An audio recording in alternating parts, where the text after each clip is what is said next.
Man, it's great to be able to worship with you on a Sunday morning. If you got a Bible, can you go to Mark chapter 1 with me? Mark chapter 1, second book of the New Testament. If you weren't with us last week, we kicked off what we're calling Gospel Initiative, just thinking through what it looks like for us to share the gospel, to live the gospel, to send the gospel to places. And we said this last week. I don't want to re-preach last week's sermon, so just give me like 2 minutes to kind of rehash this. But here's the point we made last week at the very beginning. You have been entrusted with the gospel. At 1 Thessalonians chapter 2, verse 4 says, God has approved us to be entrusted with the gospel given to us, so we should proclaim it with our life and our words. With the way we live should reflect the gospel, and with our words, that we would speak in such a way that we would communicate the gospel to people. Really, it comes down to this, that we let the gospel do a work in us, and then as a result of that, God does a work through us to those around us. So as a part of the initiative, we are calling our church to take initiative in 3 areas: sharing Jesus, loving our city, and reaching the world. Just kind of give us an emphasis for where we're going. So last week we talked about sharing Jesus. Today I want to talk about what it looks like for us to love our city and then reach the world. And actually, I mean, none of this is new information or like a new kind of thing in our church. We've always been about what does it look like for us to share Jesus and to love the city that we are in, to then reach the world. But what we want to do is really just kind of call our attention to these things. It's good every once in a while to just make sure that our focus is in the right direction. This past week, I get to serve on a foundation board up in Vancouver, Washington. The foundation controls about $80 million right now in money and assets. Last year, we gave away or distributed about $12 million of that to Christian causes.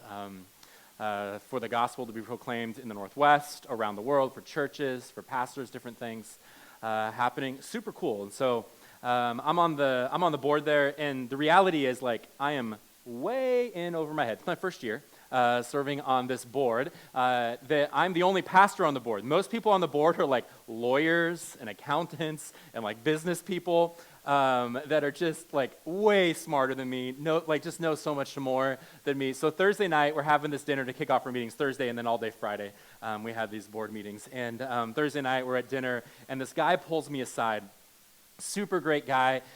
He is wrapping up his 8th year on this board. And actually, according to the bylaws of the organization, you can only be on the board for 8 years, and you rotate off, and other people like me or different people are asked to serve on this board and provide oversight. So he's rotating off. Well, he pulls me aside on that first night, and he's like, hey, welcome, thankful. This was my second set of board meetings. We meet twice a year. And this was my second set. He's like, hey, I know it's just like everything is just going to be super overwhelming. I know it was last time. It's going to be overwhelming tomorrow. And we sit down and we talk about all this different stuff. He's like, so just hang in there. Don't give up. Don't quit or whatever. But he said this to me, and I think it was just so important. He said this. He's like, I want you to hear me on this. Jesus matters. That's what he said. Jesus matters, and we want to see the kingdom expand. So keep that in mind. Keep that in the center of whatever the foundation is doing with this money and the different resources that they would have to see the kingdom expand. He said, you remember this, and all the conversation we're going to have, here's what we're about, is Jesus being proclaimed and the kingdom expanding. Keep that at the center. And I was thinking about that because, you know what? That's like the point of the church too, right? That like Jesus would be at the center, that we would see his kingdom expand, that we would share our faith, that we would love the city, that we would reach the world. And so we're doing just these 3 weeks talking about gospel initiative because I want to just focus our attention on what has the gospel done in us, and then how ought that to change how we live and go about life. We set some goals over the next 2 years. Here they are. Our hope is that we would see 100 people make gospel decisions, come to know Jesus as a result of you sharing your faith. That we'd see that happen. We think this one's the one we're not really going to count that well, but 1,000 times the gospel will be shared. 1,000 different people that we just be spreading the seeds of sharing our faith, because we know this, you know this, right? That you and I, we can't save anyone, only God can do that. The Holy Spirit has to move in the hearts of a person, but we can share. So we don't control how many people would come to know Jesus, but we can control that we would share. And so we want to share. We want to send 150 people on short-term mission trips over the next 2 years. And our hope is that we would see 5 people commit to full-time ministry. Maybe that's a missionary overseas. Maybe that's a pastor on staff at a church. In some way, there are a number of different ways that could look. But we would see people rise up in our church. The gospel has so changed them, they'd say this is what I want to do with my life. I want to give it to full-time ministry. And our hope is we'll see all this happen in the next 2 years. So we're using these 3 weeks, last week, this week, next week, to kind of launch this thing, talk about gospel initiative. Last week we talked about this first component, that we would share Jesus. If you remember, we said that we would share our life and the gospel with others. 1 Thessalonians 2:8, Paul said, because I love you so much, not only did I share the gospel, but we shared our very selves, our lives with you. You were very dear to us, and we want to follow that example of what does it look like for me to share my life with people and then share the gospel. And we ended, and Jason referenced this just a moment ago as we were praying through things, but just with this challenge: who is your one? Who's your one? Who is one person in your life that God might be leading to you to share your life with and to share the gospel with? A coworker, a friend, a family member, who might it be? And so I asked you last week if you just pray about it, and I hope you've been praying for the last 7 days, and you can pray for the next 7 days, I hope, and I hope by the end of that, next Sunday, we're going to come together, we're going to wrap up this gospel initiative series, we're going to end a whole time by just praying over our ones. You're not going to stand up and declare who your one is or something, but just we want you to be able to pray through together as a church. We're going to pray that God would give us opportunity to love and to share the gospel with those that he has laid on our hearts. Now, today, though, let's talk about what it looks like for the gospel to change us and then impact the people around us. Now, there are a number of avenues we could talk about when God says that we are to love our neighbor as ourselves, that we could talk about. I'm going to focus in on the city, specifically Corvallis. That's the city that our church is in. And I know we come from a number of different directions, from Philomath and Albany, different places. But just thinking about where's our church and what would it look like for our church, for us to love our city well. So let's talk about the second component, love our city. To do that, Mark chapter 1, can you go to the very end of the chapter, verse 40? What I want to do is just read to you, I'll read through verse 45, just one little encounter that Jesus has with this man. I love the book of Mark, by the way. Someday we're going to preach the book of Mark. I don't know when that'll be. We'll put it on the calendar. But I want to preach the book of Mark, because Mark, there's a lot of action. Even in chapter 1, we don't really get a story of the birth of Jesus. You know how the other Gospels, like Matthew and Luke, we see the birth of Jesus take place here? Just Jesus is there and he's moving. And so right away, chapter 1, Jesus is up to some things. Let me read it to you. Chapter 1, verse 40, it says this: "And a leper came up to him, imploring him, and kneeling said to him, 'If you will, you can make me clean.' Moved with pity, he stretched out his hand and touched him and said to him, 'I will be clean.' And immediately the leprosy left him, and he was made clean. And Jesus sternly charged him and sent him away at once. And he said to him, 'See that you say nothing to anyone, but go, show yourself to the priests, and offer for your cleansing what Moses commanded, for a proof to them.' But he went out and began to talk freely about it, to spread the news, so that Jesus could no longer openly enter a town, but was out in desolate places, and people were coming to him from every quarter." All right, let me pray for our time, and then we'll unpack this together. Father, thank you that we get to gather on this Sunday as a church family.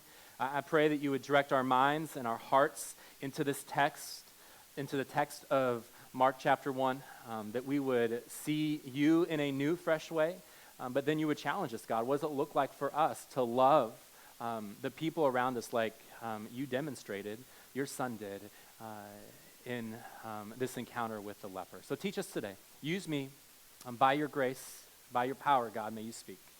We pray these things in your name. Amen. As I was reading through this just short little encounter, in fact, this encounter shows up in the book of Matthew and the book of Luke. 3 different books, gospel accounts, tell the same exact story of Jesus interacting with the leper. And what I find interesting about this story is just kind of how we see Jesus acting and moving. So let me just make this kind of simple point here as we start. What we see happen here, Jesus moves towards need, not comfort.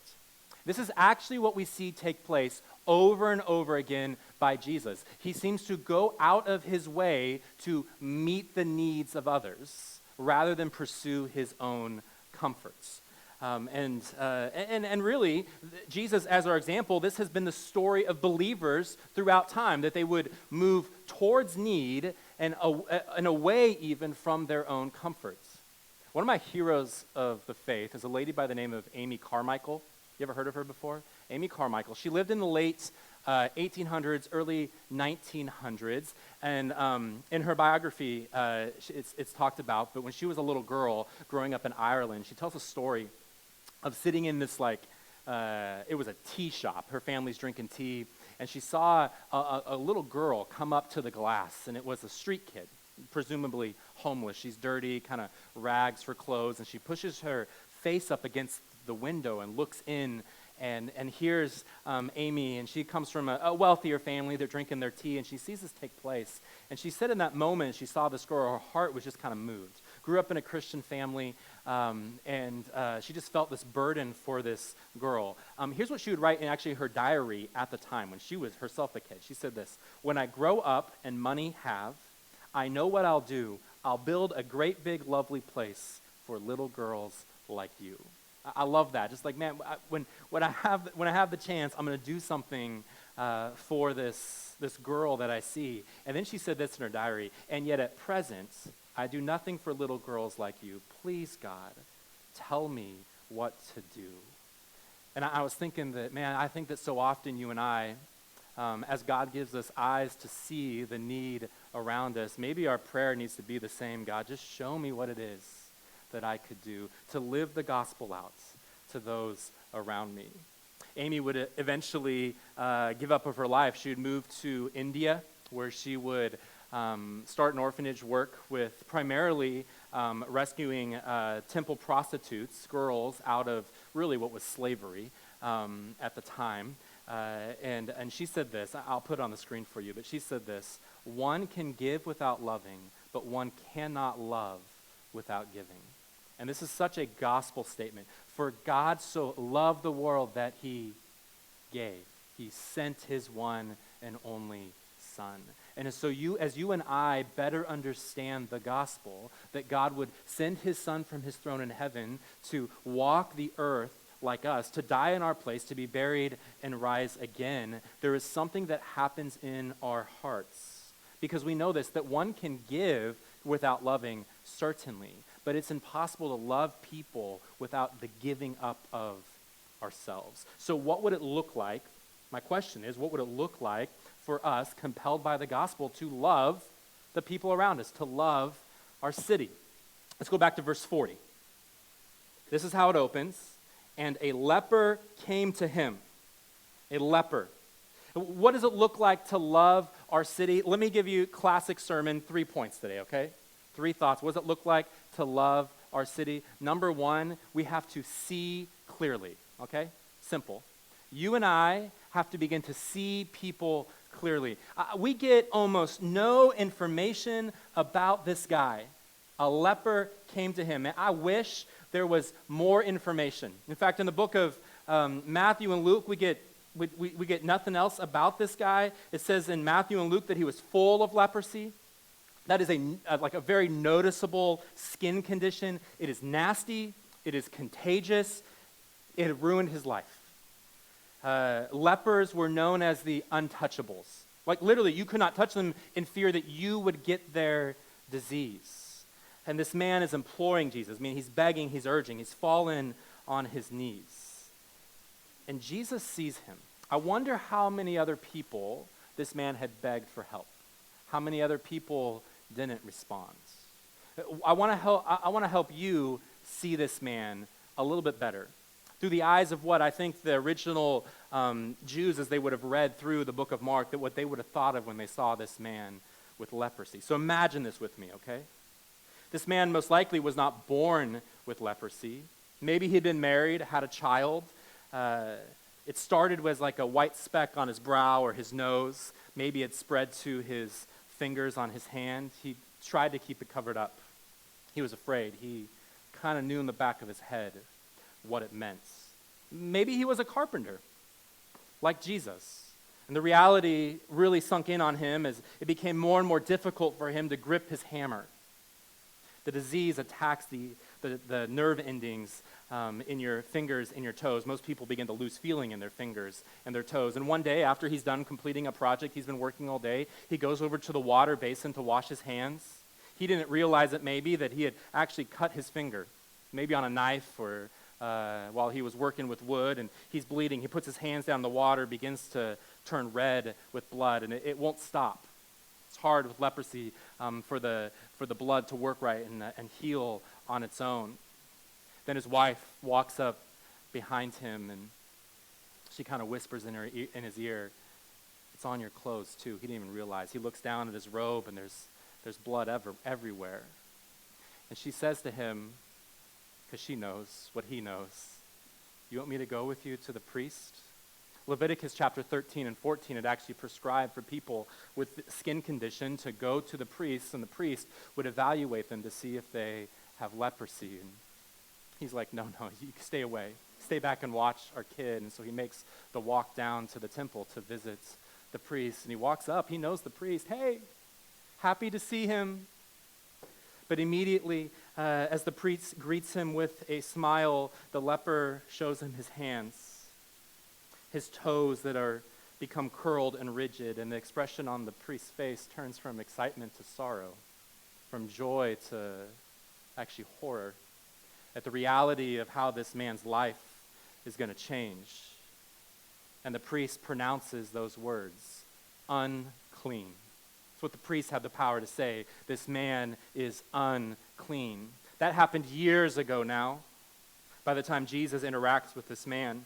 He's quickly removed from the city. They would be pulled out from society as we know it. His clothes would be torn. He'd have to wear torn clothes as a sign of his uncleanliness. For years now, he's not felt the touch of a person. No one wanted to risk catching what he's had. Not his mother, not his wife, not his kid, not a friend. What's common to us, like a handshake or a hug, a kiss, an embrace, this man, it's absent from his life. He hasn't spent a lot of time around people anyways. He would have been pushed out to a colony of fellow lepers. He's probably lost an ear. His fingers are all gnarly now, deformed. It's funny to me. They make a leper wear a bell around their neck anytime they'd come into like the town or society. And it's not like he needed the bell. You could look and see him coming. You would know that this unclean person was coming into town. When he did come near, fathers would hide their children, women would cover their faces, teenagers would point and mock and laugh at him. He was an outcast of society. You could imagine how lonely he was, hopeless. He was untouchable. He missed his wife, and he missed his kids, he missed his job, he missed the touch of a person. The historian Josephus said it this way: lepers were treated as if they were a living dead man, corpses. Think about that. Lepers were treated like they were dead, just a corpse, overlooked in every way. These are the thoughts that run through the original readers. A leper, oh yeah, he's lost everything. He can't be around people. He can't touch people. And yet here he is on his knees in front of Jesus.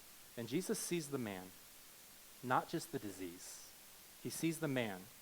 He sees him in a way, honestly, that we don't see, that we can't see. He's the Son of God. But we do live in a city of brokenness, not with lepers, but we do live in a city of brokenness where I think it is easy for us to run and to hide, to avoid the hurting and the broken. For us to, I think, live out the gospel and to love our city, it begins by you and me seeing people clearly, seeing poverty and addiction, seeing lostness, depression, broken families, seeing abuse, health issues, loneliness, and hurt, that you and I would see it clearly. Do you see it? Do we have eyes? like God to see people where they are at? I'm reminded of the story of the Good Samaritan, when the Jewish man is beat up and he's on the side of the road, and actually religious leaders come by, and what do? They go to the opposite side. For whatever reason, they were in too big of a hurry to really see him. They were too concerned for their own well-being to actually respond to him. Too concerned about their own issues, they walked right past him. I was thinking about my own heart. We can be so blind, can't we? So blind to the people around us. Blind by our own schedule. Blinded by our own prejudice. Blinded just by the life that we're living, that we fail to see people. And actually, seeing requires more than our eyes. It requires a voice to ask questions. It requires ears to listen. It requires a mind to not immediately judge, but to actually learn. And so my question is, do you see people clearly? Do you see people accurately? I think a gospel vision doesn't allow me to put myself up on a pedestal, because we recognize, man, we've all sinned and fallen short of the glory of God. And we're all in desperate need of God's grace to be poured out. So, step one, see clearly. Jesus sees this man, a leper, who's now there at his feet. If you will, can you make me clean? Verse 41, moved with pity, he stretched out his hand and touched him. Okay, so see clearly. Here's the second thing. Feel deeply. He was moved with pity, filled with compassion. Jesus is deeply moved by what he sees. Have you ever had in your own life a emotional response to something you saw? I guarantee it. When I was playing baseball in high school, one of my best friends, I was playing shortstop, he was the second baseman. He got a ground ball, he went to field, and the ball popped up and clocked him straight in the mouth. He lost 2 teeth, came flying out. We found him on the ground in the dirt. He's blood everywhere. I did not find the teeth on the ground in the dirt or go near him because I had an emotional response. I can't be near that. That it scares me when I see that much blood. There's just this response inside of us. I remember the first time I went out on homeless ministry. You know, our church, we'll talk about in a second, helps to serve the homeless in Corvallis. Many years ago, I went out early in the morning, about 7 in the morning, going around to different campsites of people who are living, and kind of like, you don't really knock on a tent, but, kind of shook the tent and to see if someone's in there, wanted to hand them breakfast. I was shocked because my very first day out, the tent opens and this young mom steps out with a 6-month-old baby living there in that tent. And my heart just kind of sunk for that situation. You ever see something and then have this emotional response, just feel something deep? Many years ago, I was in India, and I was down at the river of where Hindus would go and worship, and they'd go down into the water to bathe themselves as a way of washing away their sin.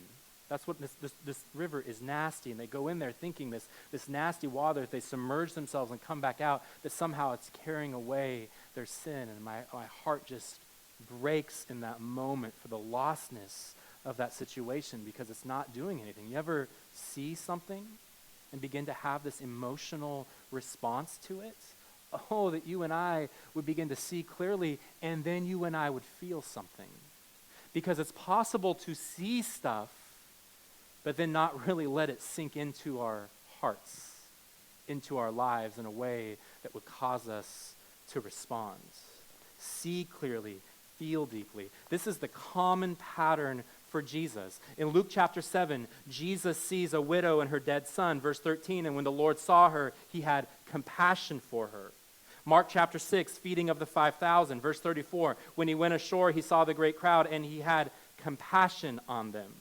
Matthew chapter 20, 2 blind men, verse 34, and Jesus in pity touched their eyes. There's a response that happens in our hearts. When we see clearly, we ought to feel deeply. Here is what the gospel does. It saves you, and it places the Holy Spirit inside of you, and now you begin to see like Jesus, and we ought to begin to feel like Jesus. as we see what's going on around us. So maybe your prayer this week simply needs to be this: break my heart, God, for what breaks yours. Because isn't it easy to get so captivated with our own lives that our hearts are not broken for what we see around us? And there's brokenness. If only we could see and begin to be moved with the words here, pity, something would happen in our hearts. So we see and we feel, and now what do? Here's what we see Jesus do: act compassionately. He would act with compassion. Respond to the needs of this person. He responds with grace, with initiative, with love, and with mercy. Now he does what you and I cannot do. He heals the man. He reaches out and heals him. You and I, we don't have that, right? That kind of power. Hey, boom, better. But we can learn from Jesus and respond to the needs of the people around us. Look what happens back in verse 41. Moved with pity, he stretched out his hand and touched him and said to him, I will. I'm going to do something. Now be clean.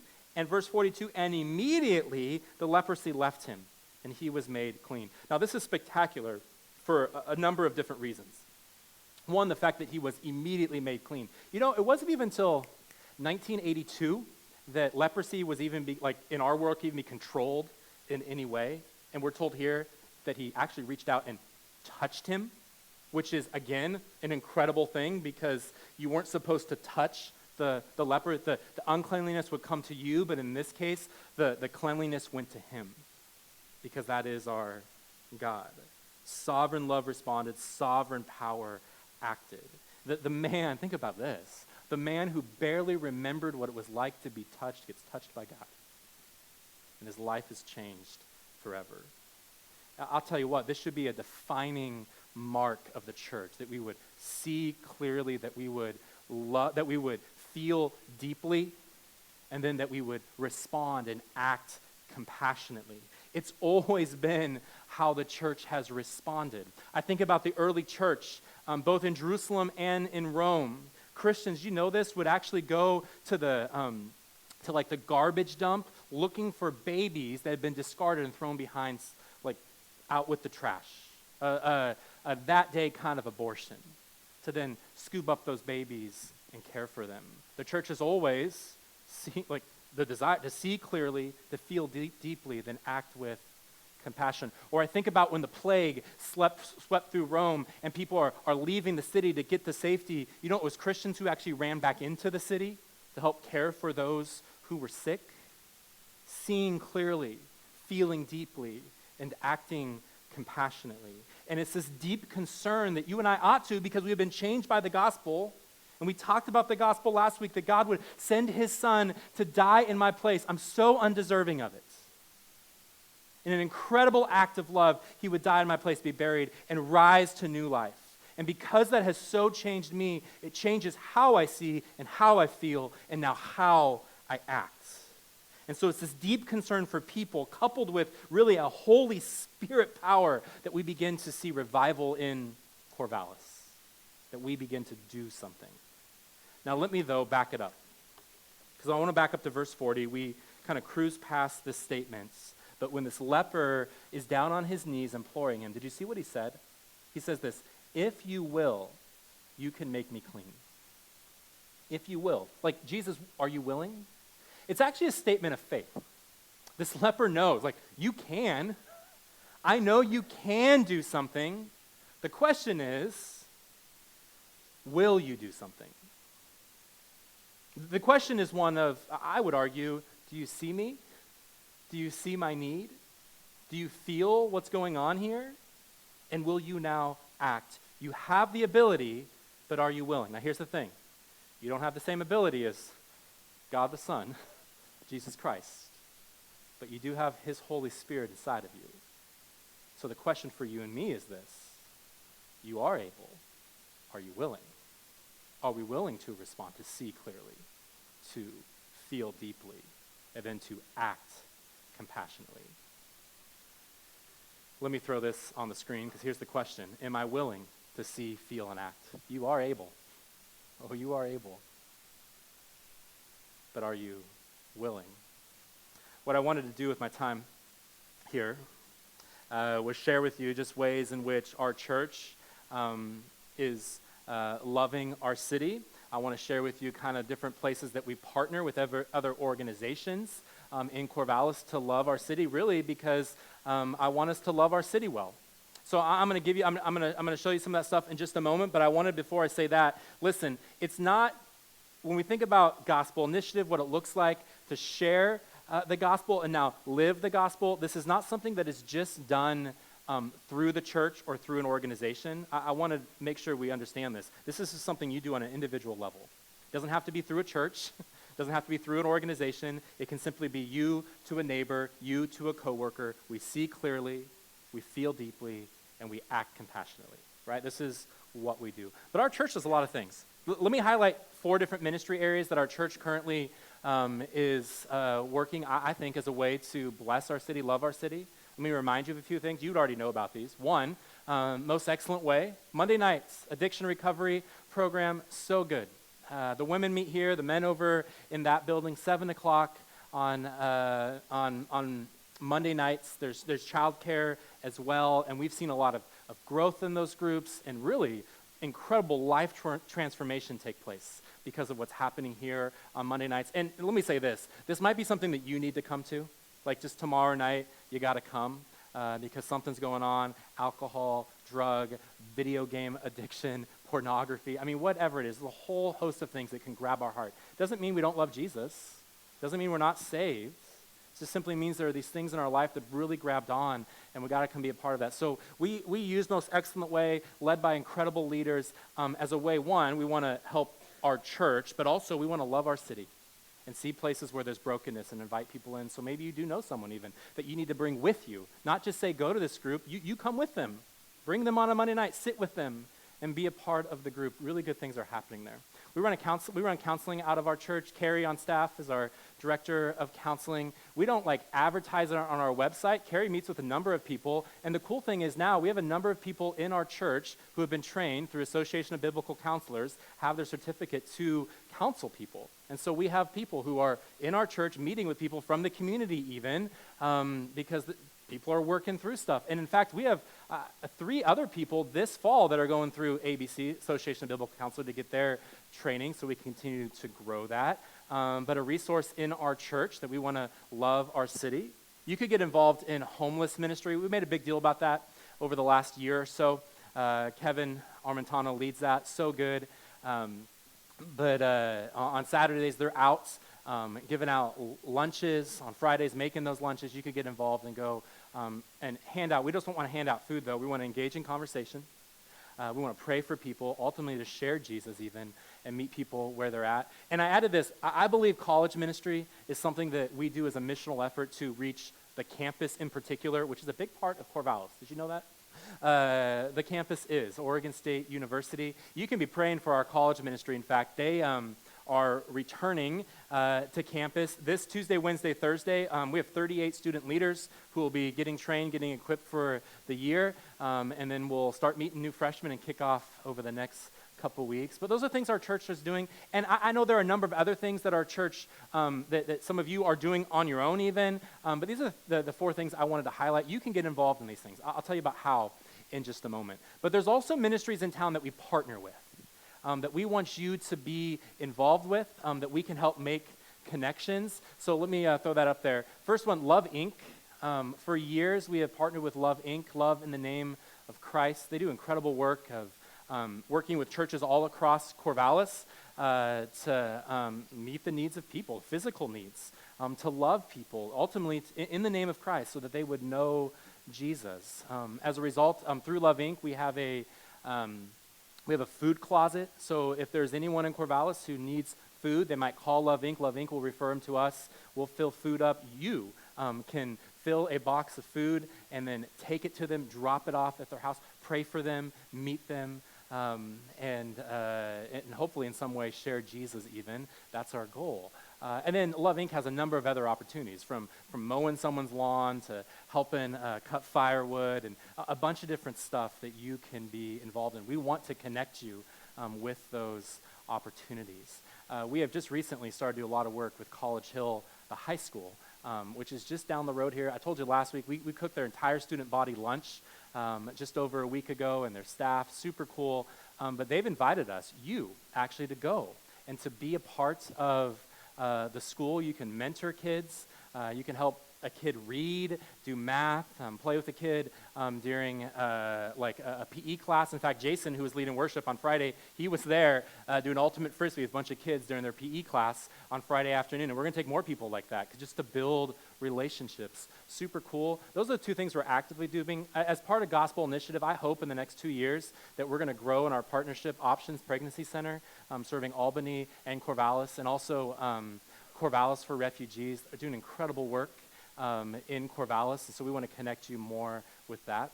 But what we did actually is we sat down with the director of Love Inc. We sat down with the principal of College Hill, one of our college leaders, and we filmed them just kind of sharing about what they do and how you could be involved, how Redemption Church could be involved. It turned out interviewing 3 people made for way too much stuff to show in one service. So here's what we're going to do. We'll show some of those other videos in the coming weeks and months. But today, I want you to hear from the principal of College Hill. So I'm going to show it to you. It's about 4 minutes long. We sat down and interviewed him about his school and how you could be involved. So check this out.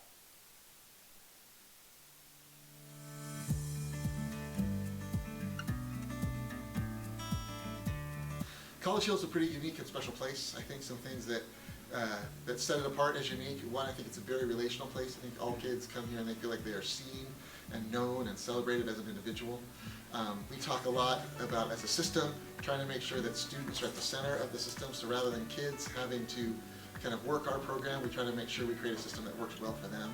Every student has an individualized plan for how they're going to get through school, and we say a lot that learning is a constant and time is the variable. And so sometimes kids are racing through, and some kids just need some more time to get through things. And well, I mean, so I think a lot of times people ask, what does a typical College Hill student look like? And I think that's hard to say, because kids are referred to us, we're not a direct enrollment program, kids are referred to us for any number of reasons by the 2 larger comprehensive high schools in town when they're just having a hard time in those larger settings finding academic and personal success.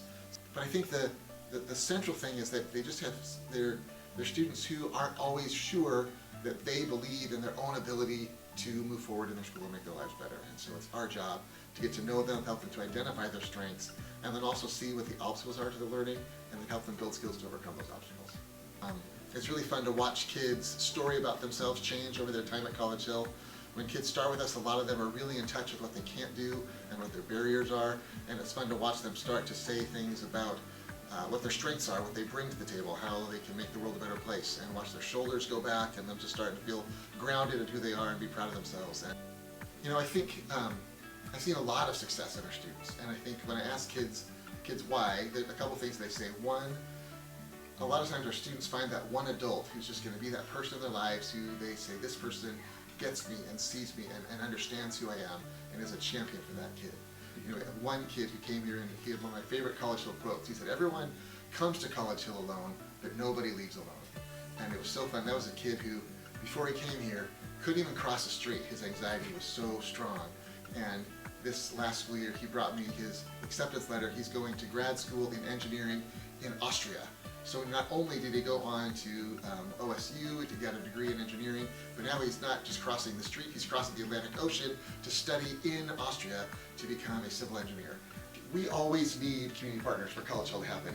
Our staff is small enough that we couldn't do what we do without partners in the community that come in and help. So I think we need people to come in and read with kids. We need people to come in and read the papers that kids have written and give them feedback. We need people to come in and sit next to a kid and do math. Sometimes we need people to come in and shoot baskets with kids during lunch. Sometimes we need people to come and help take care of our staff, because this work is really exhausting and tiring, and when there can be people that come and provide a meal for them to say, we see you and you're not alone in this, that does wonders for people's morale. And staff that feels filled up are able to help kids feel filled up a bit more as well. You know, whatever the case may be, whenever our community can see our kids and tell them that they are welcome in the community, that there are people in the community that want them to be there. I think a lot of times our kids go through life and they're kind of othered. They're like, oh, those kids are standing in the corner and cause trouble or whatever. But I think when someone says, I see you, I care about you, and you're a great person, then they start to believe that and they start behaving like people who are great.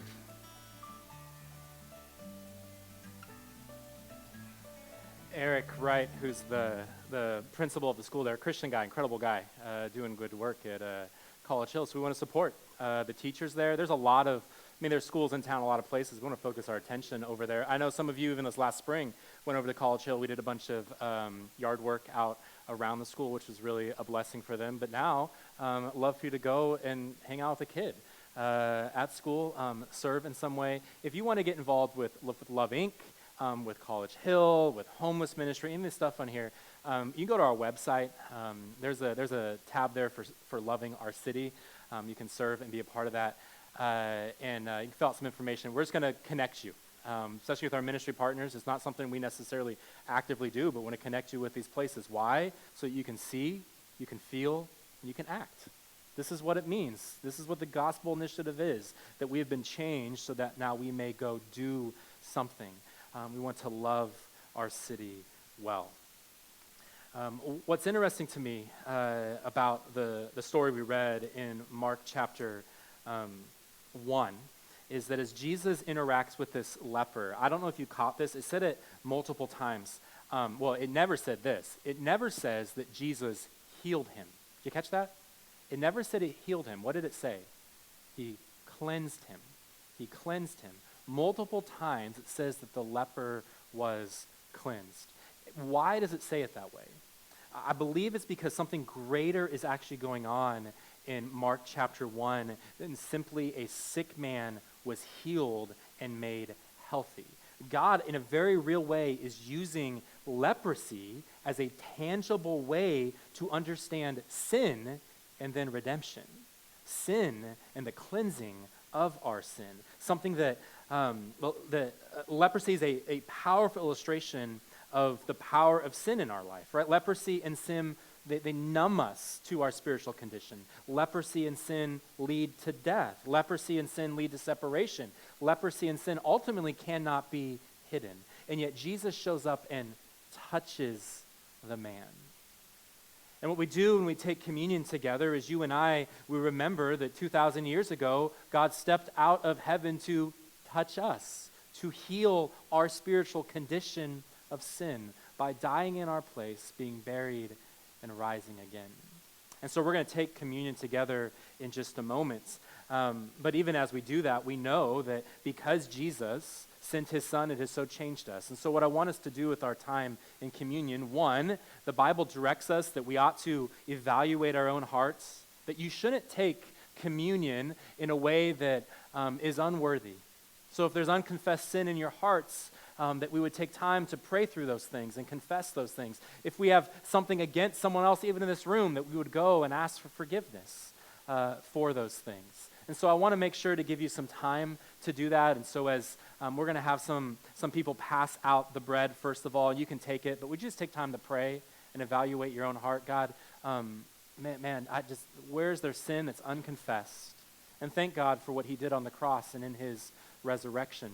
But also, in the midst of what we're talking about, would you pray, God, show me, is there one person in my life, first of all, we talked about this last week, that you would want me to reach out to?